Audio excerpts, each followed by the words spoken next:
परम श्रद्धेय प्रधानमंत्री महोदय, मेरा चरण स्पर्श स्वीकार करें। नमस्कार। अभी आप लेखक भी हैं, व्याख्यान भी देते हैं, आपने बाल्मीकि रामायण भी लिखी है। इतना सारा काम आप कैसे कर पाते हैं? बचपन बचा है कि वो भी चला गया है? सर, ये सब भगवान श्री राम का आशीर्वाद है कि मैं इतना सब कर पा रहा हूँ, क्योंकि सर गीता में ही लिखा है 7वां अध्याय 8वां श्लोक की रसोहम पशु कौन्तेय प्रभास्मि शशि सूर्यो प्रणव सर्ववेदेषु शब्द खे पौरुषम रशु, यानी कि मनुष्य में जो सामर्थ्य है वह मैं हूँ। सो इसीलिए ही मैं मानता हूँ कि यह सब भगवान का ही आशीर्वाद है, और यह मेरे माता पिता, सारे परिजन और सारे चाहने वालों के आशीर्वाद की वजह से ही मैं कर्मठता से यह सारी चीजें कर पाता हूँ।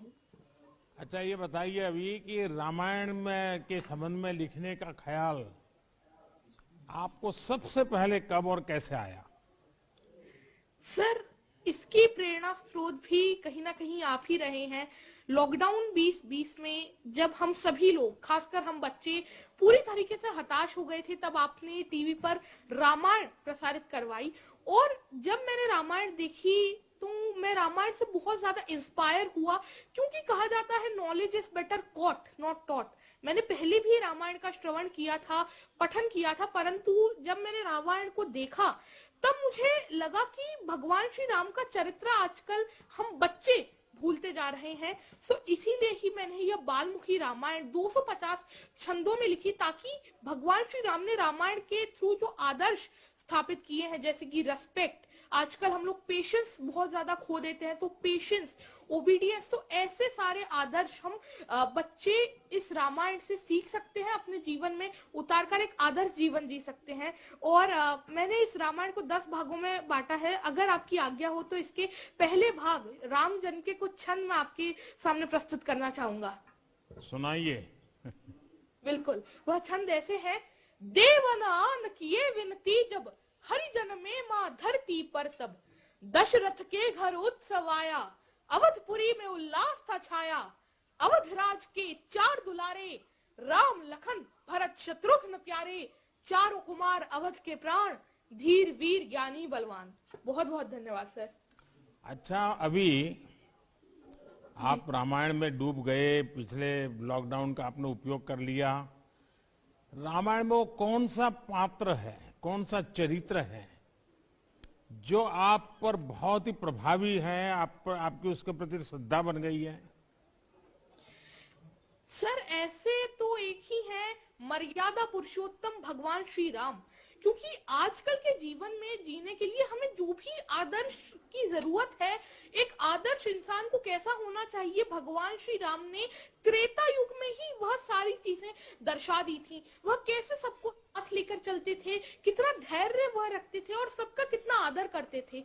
ऐसी काफी सारी चीजें हैं जो मुझे भगवान श्री राम से सीखने को मिलती हैं। सो ऐसे आदर्श तो मेरे भगवान श्री राम ही हैं। तो अभी परिवार में सब तंग आ जाते होंगे, दिन भर तुम्हें रामायण रामायण करते रहते होंगे, तो घर के सब लोग नाराज हो जाते होंगे। नहीं सर, सौभाग्य से मेरे माता पिता मुझे सबसे ज्यादा सपोर्ट करते हैं। बचपन से ही इन्हीं से मैंने रामायण, महाभारत, गीता, इन सब का चीज सुनी, और श्रीमद् भागवतम में 7वें अध्याय में 7वें कैंटो में लिखा है कि जब हम कोई भी आदत बचपन से ही डेवलप कर लेते हैं तो वह हमारे साथ जीवन भर रहती है। तो घर में भी जैसे कोर्ट के अंदर वकील धाराओं का उपयोग करके लड़ाई लड़ते हैं, तो तुम भी घर में शास्त्रों का उपयोग करते लड़ाई लड़ते हो क्या? नहीं सर, शास्त्रों का तो मैं जरूर ही उपयोग करता हूँ, परंतु मैं बच्चों को सिखाने में इनका उपयोग करता हूँ। मेरे मिशन संस्कार और शिक्षा के अंतर्गत मैं बच्चों को भारतीय शास्त्रों, भारतीय कल्चर के बारे में बताता हूँ, और यह बताता हूँ कि कैसे हमारा जो भारतीय कल्चर है कितना ग्लोरियस है, कितना रिच है वह, और हम कितने आगे हैं। क्या अभी ये मध्य प्रदेश के पानी में ही कोई विशेषता है क्या, इस प्रकार के बच्चे तैयार होते हैं? जी हाँ सर, यह मालवा भूमि तो इतनी सुंदर रही है। इसने लता मंगेशकर मैम इतने बड़े बड़े इन्होंने वीर दिए हैं। देवी देखिए, अहिल्याबाई मैं आपको एक घटना सुनाता हूँ।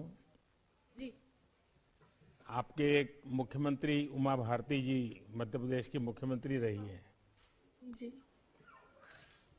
वो बहुत छोटी थी तब वो व्याख्यान करती थी। जी तो गुजरात में अहमदाबाद में उनका मणिनगर इलाके में व्याख्यान था। आज से करीब 45-50 साल पुरानी बात है। अखबारों में बहुत चर्चा होती थी, तो हम भी सुनने के लिए चले गए।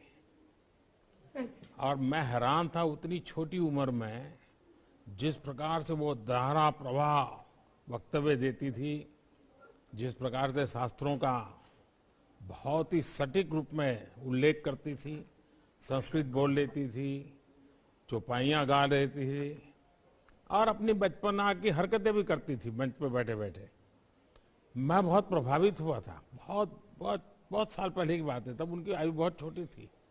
तो मुझे लगा कि शायद मध्य प्रदेश में ये कुछ ताकत ऐसी है कि सब इसी प्रकार के विद्वान लोग बचपन में ही तैयार हो जाते हैं। चलिए, आपके माताजी पिताजी को भी मैं प्रणाम करता हूं, ताकि उन्होंने आपको संस्कारित किया, आपको एक नई ऊर्जा दी। और बहुत कम माँ बाप होते हैं जैसे इस प्रकार के काम में बच्चे को जाने दे, वरना रोक लेंगे।